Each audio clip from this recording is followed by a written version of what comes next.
বাংলাদেশে নাকি দুইজন মিডিয়া পার্সোনালিটি আছে যাদেরকে নিয়ে কথা বললেই ভাইরাল হওয়া যায়। সেই দুইজনকে জানেন? সিনেমার মধ্যে শাকিব খান আর ওই যে ব্র্যান্ড প্রমোটার বারিশা হক। চিন্তা করছেন কত বড় কথাটা কইছে এই বারিশা হকের জামাই?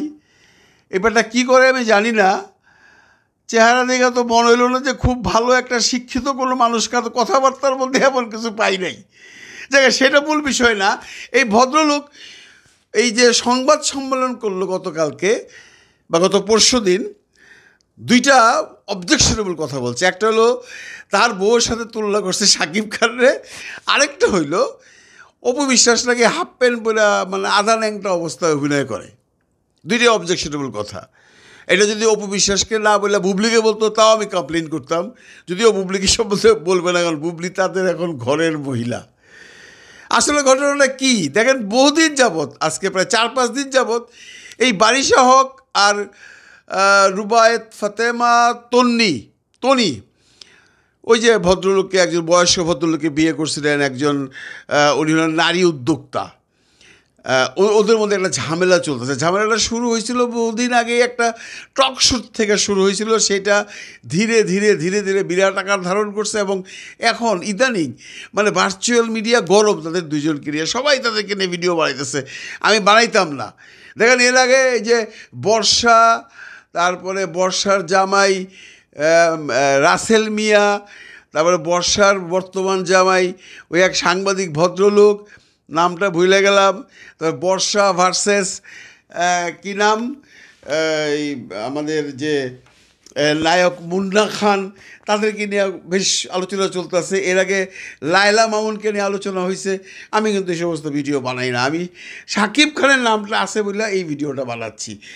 এদেরকে নিয়ে প্রচুর আলোচনা হচ্ছে, অনেকেই ভিডিও বানাচ্ছেন, শুধু কন্টেন্ট ক্রিয়েটাররা না, টেলিভিশনের যারা ইউটিউব কন্টেন্ট তৈরি করেন তারাও কিন্তু এদেরকে নিয়ে প্রচুর ভিডিও বানাচ্ছেন, এভরিডে ভিডিও বানাচ্ছেন এবং ভার্চুয়াল মিডিয়া গরম। আপনি যদি তনি বা বারিশা হকের নাম লেখা সার্চ দেন গুগলে, দেখবেন পপুলার নাও লেখা আছে, মানে এই মুহূর্তে তারা খুব পপুলার। আসলে অনেকে চিনেন না তাদেরকে, না চেনারই কথা, তারা এমন কোনো পার্সোনালিটি না যে আপনারা চিনবেন। আমি একটু পরিচয়টা দিয়ে দিই। এই তনি মেয়েটা অ্যাকচুয়ালি নারী উদ্যোক্তা, উনি ব্যবসা করেন, বিভিন্ন রকম প্রোডাক্টস উনি সেল করেন, নিজেই সেল করেন। ওনার বেশ ফ্যান ফলোয়ার আছে, 5.5 লক্ষ 6 লক্ষ তার ফ্যান ফলোয়ার আছে। আর বারিশা হক হলেন ব্র্যান্ড প্রমোটার, মানে যে কোনো ব্র্যান্ডকে সে প্রমোট করে। তার অবশ্য ফেসবুকে ফলোয়ার দেখলাম 1.9 মিলিয়ন, মানে 19 লক্ষ। কিন্তু সবচেয়ে দুঃখের বিষয় কি জানেন, এই 19 লক্ষ মানুষের পেজে যায় যখন উনি কখনও কোনো লাইভ করে, পরশুদিন একটা লাইভ দেখলাম, 19,000 কমেন্ট আসছে। এর মধ্যে 19,000-এর মধ্যে 18,000-ই তার বিপক্ষে, মানে একটা মানুষও তারা দেখতে পারে না। ম্যাক্সিমাম মানুষ তনিকে দেখতে পারে। আমি অবশ্য কাউকে ভালো করে চিনি না, কাকে ভালো বলবো কাকে খারাপ বলবো সেটা বলার মতো কোনো রকম এক্সপিরিয়েন্স আমার নাই। তবে বাহ্যিক যা দেখছি আমি, তাতে করে মনে হয়েছে যে বারিশা হক মেয়েটা একটু অহংকারী। জি, আমি কোন হিসেবে বললাম সেটাও একটু বুঝে কই আপনাদের। দেখেন উনি যখন লাইভ করেন না, ওনার এমন একটা ভাব যে উনি লাইভ করে যারা লাইভ দেখছে তাদের কৃতার্থ করে দিচ্ছেন। উনি সিঙ্গারা খাইতেছে আর লাইভ করতেছে, কখনো কখনো বলছে এই নিচে দারোয়ানকে বলো আমি লাইভ করছি, এখন যেন কথাবার্তা না বলে, ওরা জানান আমি লাইভ করছি এখন। তারপরে চা খাইতেছে, মেকআপ তুলতেছে। অনেকেই বলতে পারেন উনি তো মেকআপ নিয়েই কাজ করে, প্রমোট করে, ওই জন্য তুলতেছে। নো, কোনো প্রোডাক্টসের মেকআপ তোলা অন্য জিনিস। উনি লাইভ করতেছে তনিকে নিয়ে, কিন্তু মেকআপ তুলতেছে।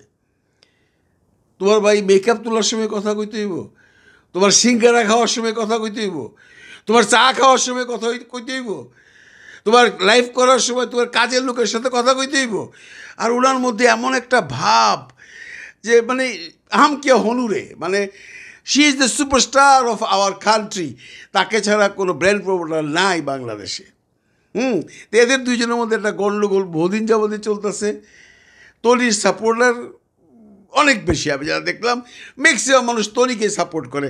এর বিভিন্ন কারণ থাকতে পারে। তনি রিসেন্টলি স্বামীহারা হয়েছেন এবং তারা হাজব্যান্ড ওয়াইফ খুব ভালো ছিলেন, যদিও বয়সে খুব ব্যবধান ছিল। বয়স্ক ভদ্রলোকে বিয়ে করে উনি সংসার করছিলেন, ভালোই ছিলেন।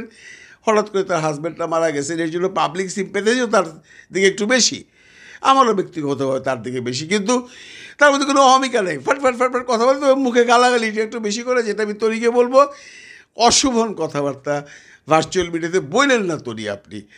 আপনি যে কোনো কাজই করেন, যে ল্যাঙ্গুয়েজগুলো আপনি ইউজ করেন, এগুলো অ্যাকচুয়ালি শুভনীয় না। কারণ আমরা অনেকেই বা অনেক মানুষই তাদের সন্তানাদিদের সামনে এই সমস্ত ব্লগ কখনো কখনো দেখে।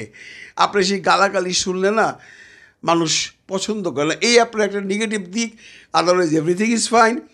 আর বারিশ হককে আমি বলবো যে আপনি দয়া করে ম্যাডাম একটু মাটির দিকে তাকান, একটু নিচে নামেন, এত অহংকারী হয়েন না ভাই।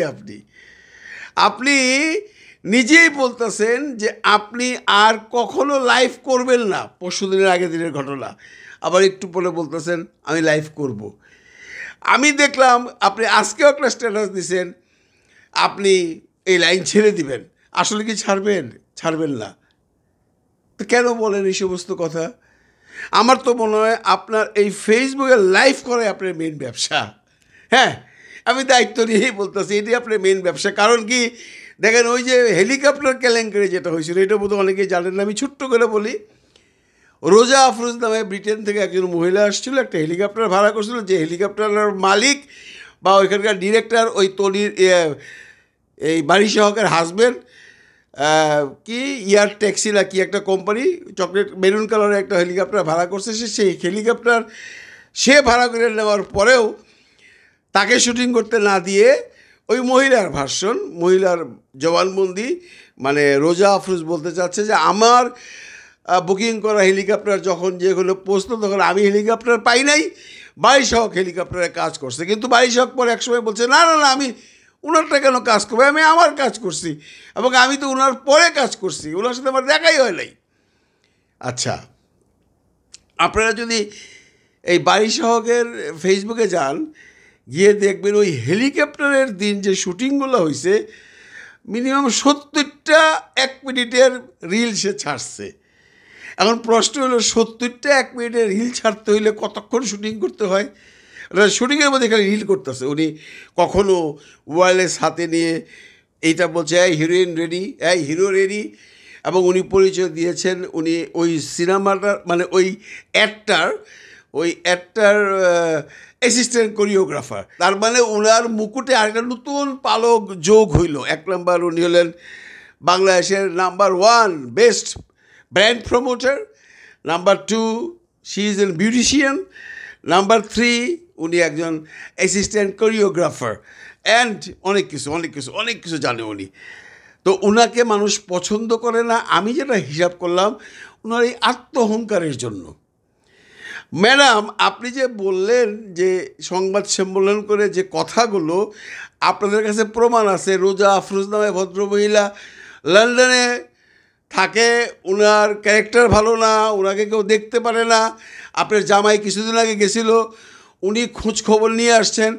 আচ্ছা ম্যাডাম, আপনার জামাই যখন গেছিল তখন তো আপনার রোজা আফরোজের সাথে কাজ করার কথাই না।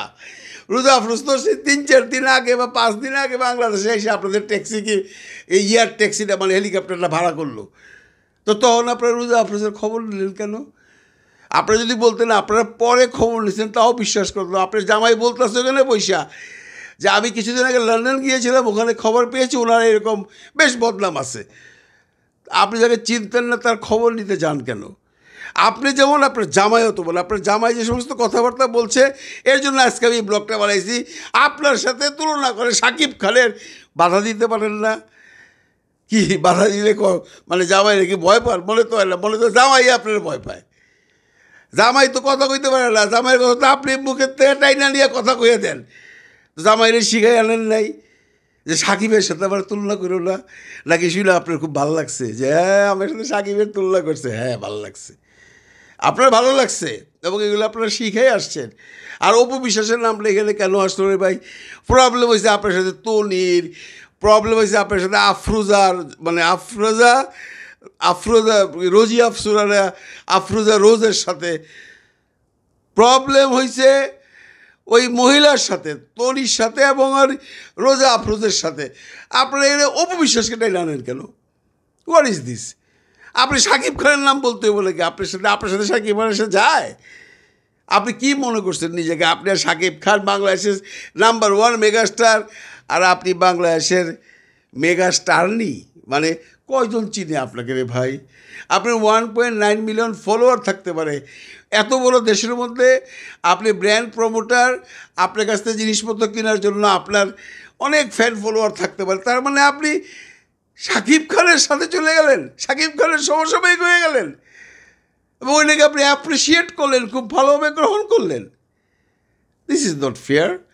আপনি নমনীয় হন। আপনি নিজেই দেখতেছেন যে আপনার মানে দেয়া লাইফে যে মানুষ কীভাবে আপনাকে গালবন্ধ করছে। আপনার খুব দুঃখ লাগছে, আমার নিজেরও দুঃখ লাগছে যে আপনারই ফ্যান ফলোয়াররা আপনাকে গালাগালি করতেছে। এবং আমার বন্ধুরা, আপনারা যে দেখবেন ম্যাক্সিমাম লোক, মানে 95% লোক তনির সাপোর্টার। যদিও তনি এখন নাই। সবচেয়ে ইন্টারেস্টিং হলো এখন অনেকে ব্লগ বানিয়েছে তনি সৌদি আরবে গেছেন ওমরা হজ করতেন, উনি এখন হজে আছেন। উনি ওইখান থেকে আইসা, ওখান থেকে স্ট্যাটাস দিয়ে দিছে অলরেডি যে উনি আইসা সমস্ত মানুষজনকে নিয়ে উনি একটা সংবাদ সম্মেলন করবেন। কারণ আপনার জামাই আরেকটা বাজে কথা বলছে, উনি যদি মুখ খোলেন তাহলে অনেকের প্যান্ট খুলে যাবে। What is this? অতীত আমরা জানি তো। এই হাউন আঙ্কেলের সাথে আপনার কি সম্পর্ক ছিল পুরো বাঙালিরা জানে, পুরো বাংলাদেশের সমস্ত মানুষরা জানে। তনির সাথে হাউন আঙ্কেলের কোনো সম্পর্ক ছিল না। তনি তার হাজব্যান্ডকে নিয়ে থাকতো, তার ব্যবসা নিয়ে থাকতো।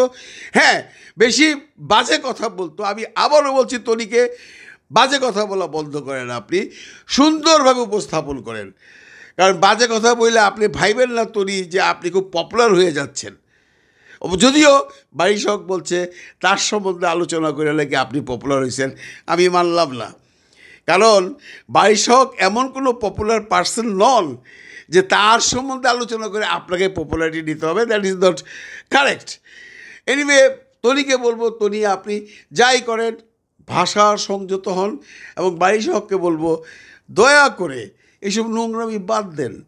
এই সংবাদ সম্মেলন করে আপনি কী পাইলেন? কতজন সাংবাদিক আসছিল, কতজন ব্লগার আসছিল, আমরা সব দেখছি তো। খামাগাও হেরে নিয়ে এতগুলা মাইসিরে খাওয়াইছেন, পয়সা খরচ করছে। তো যাই হোক বন্ধুরা, এদের সম্পর্কে মানে তনি এবং বারিশ হকের সম্পর্কে আলোচনা করতে গেলে দিন রাত পেরিয়ে যাবে। বেশ বিনোদন হচ্ছে ওখানটায়। যদি সময় পান, শাকিব খানের নিউজের পরে যদি কোনো বিনোদন চান, সিনেমার খবর যদি না থাকে, তাহলে ওইখানে গিয়ে বিনোদন নিতে পারেন। একদম বিনোদনে ভরপুর, আপনার মন ভরে যাবে ভাই। আমি আজকে দুপুর থেকে এই রাত্র 3টা পর্যন্ত, এখন সুইডেনের রাত 3টা বাজে, আমি খালি এদেরটাই দেখছি। বিনোদনে ভরপুর, আনন্দ পাবেন। তবে আমি একটা শেষ কথা বলবো, এই সমস্ত নোংরা বিনোদন আমরা চাই না। যে ধরনের প্রবলেমই আপনাদের থাকুক, কথায় কথায় সাংবাদিক সম্মেলন, কথায় কথায় ওকে গালাগালি, কথায় কথায় ওকে গালাগালি, কথায় কথায় রিভেঞ্জ নেওয়া, দিস ইজ নট ফেয়ার। নিজেদের মধ্যে সমাধান করুন, নিজেদের সমস্যা নিজেদেরই সমাধান করতে হবে। কোনো সাংবাদিক সম্মেলন করে সাংবাদিকরা আপনাদের প্রবলেম সলভ করতে পারবে না। তাই দুজনকেই বলবো, জাস্ট ফিনিশ ইট করে আমাদেরকে রেহাই দেন। এইটা শুধু আমার কথা না, এইটা সমস্ত মানুষের কথা। আপনারা গিয়ে দেখবেন নিচে সবাই একটা কথাই বলছে, আল্লাহর ওয়াস্তে ক্ষমা করেন। বহুত বিনোদন পাইছি। ভালো থাকবেন সবাই, ভালো রাখবেন সবাইকে। খোদা হাফিজ।